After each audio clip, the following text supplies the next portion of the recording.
This one's called number to string. It tells us that the following code gives an error. Kata A equals 123 to string, and tells us to fix it. Oddly enough, they don't start with this. They have this over here where they're doing this kind of casting on the integer value 123, trying to cast it to a string with that C style kind of cast. So go ahead and pause it and see if you can figure it out. Otherwise, I'll get right to it. This one should be short and sweet.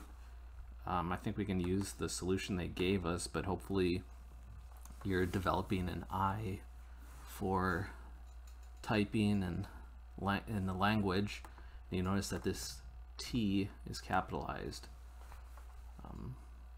To me, that just sticks out like a sore thumb, but you know, hopefully you can sort of cultivate that too.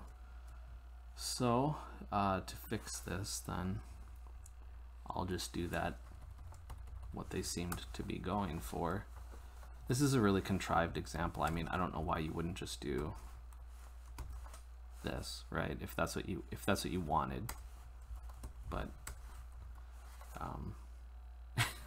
I mean, I suppose I could just fire that off as a solution, but I'll try to follow along with what they did here, and we'll go ToString with this second T lowercase. This is an actual method that objects have, and so we'll test,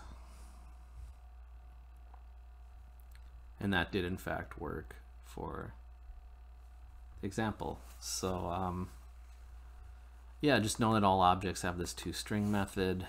Some of them are more useful than others, depending on what type of object you're dealing with. But yeah, I'll go ahead and submit this.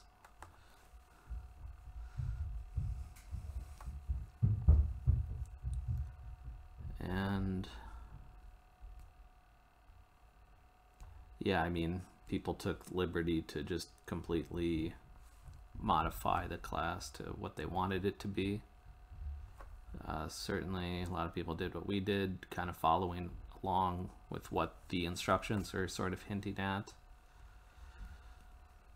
Nice, they use this convert class. We've used that before, I think, going to integers and doubles. We've definitely used that before.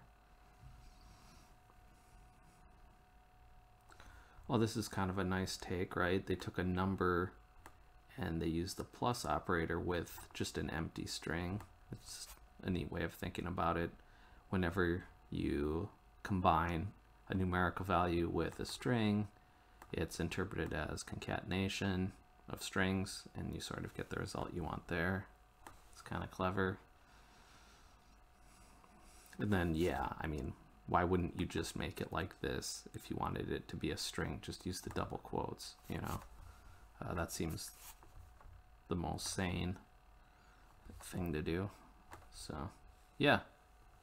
Feel free to hit me up, otherwise we'll keep moving. Thank you for watching.